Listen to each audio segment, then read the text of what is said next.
I couldn't wait to spend the weekend camping in the woods with my 3 closest friends, Jack, Brett, and Phil. We packed our bags and set out early Saturday morning, eager to escape the hustle and the bustle of the city and connect with nature. I was particularly looking forward to some quality time with the bros. Our lives had been hectic these past few years. All 3 of us had jobs and families to tend to, causing us to see each other less and less.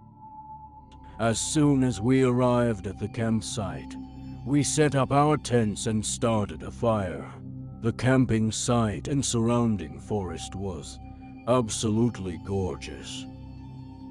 We spent the afternoon hiking and exploring the area, and by nightfall, most of us were exhausted and ready for bed.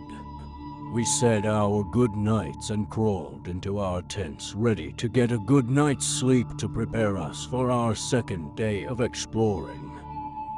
The forest sounds were interesting. I wasn't an avid camper compared to my buddies, so I wasn't quite used to the sounds of nature. Despite my fatigue, I wasn't able to fall asleep immediately. I closed my eyes and listened to the sound of the trees swaying, the rustling and creaks, and the soft hooting of what I suppose was an owl resting in a tree nearby. Suddenly my ears pricked up. I heard an odd sound that didn't quite fit the sounds I was listening to for the past 15 minutes. It started ever so faintly, a low grumbling, followed by the sound of snapping twigs. My first thought was that it was just an animal, but the odd noises continued, getting louder and more persistent. I tried to ignore it, try to go to sleep, but I couldn't shake the feeling that something was watching me. The next morning, I told my buds about the noises, but they dismissed it as just my imagination. Unlike me, all 3 of them fell asleep pretty much as soon as their heads touched their pillows. We continued to enjoy our camping trip, but as the day went on, I couldn't shake the feeling that something was following us. We saw shadows moving in the distance and heard strange noises in the night. Phil and Brett looked visibly unnerved, and Jack admitted that maybe we should cut the trip short and head back home tomorrow. We all agreed, prepared for bed, and crawled back into our tents. I wasn't able to relax in my tent that night, a tight feeling in the pit of my stomach preventing me from falling asleep peacefully. I wasn't sure what time I finally fell asleep, but I'm pretty sure it was well beyond 3 a.m. Just when I was finally drifting off, my eyes shot open to the sound of someone screaming. It was Jack. Brett, Phil, and I scrambled out of our tents and ran over to Jack, only to find the tent shredded to pieces, and Jack missing. We searched for him for 30 minutes, screaming his name into the dark, looming forest. Completely disorientated and ready to fucking shit ourselves in fear. But there was no sign of Jack. Brett and Phil argued amongst themselves for a while, trying to decide what we could do next, while I focused on gathering some of our most important things.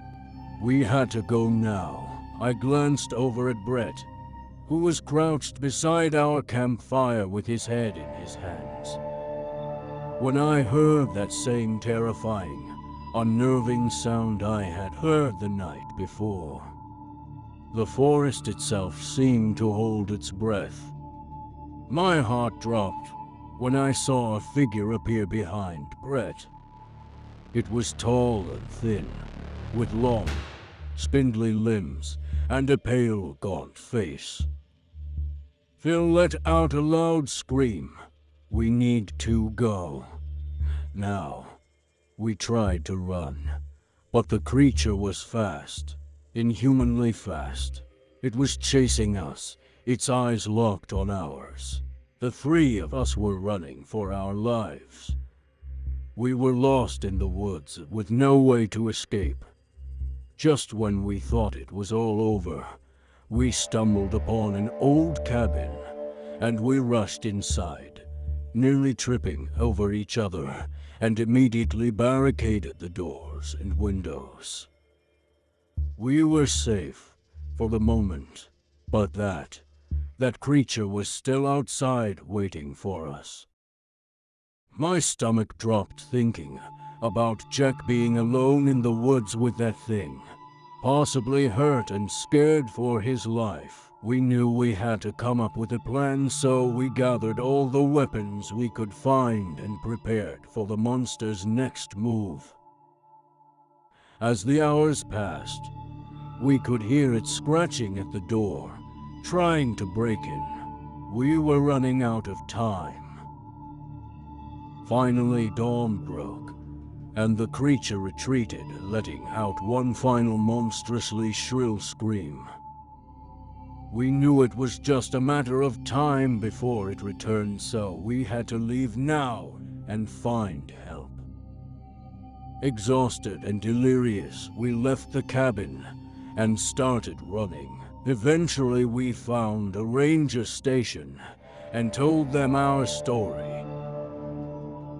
The park rangers didn't believe us at first, but when they saw the state we were in, they knew something bad had happened.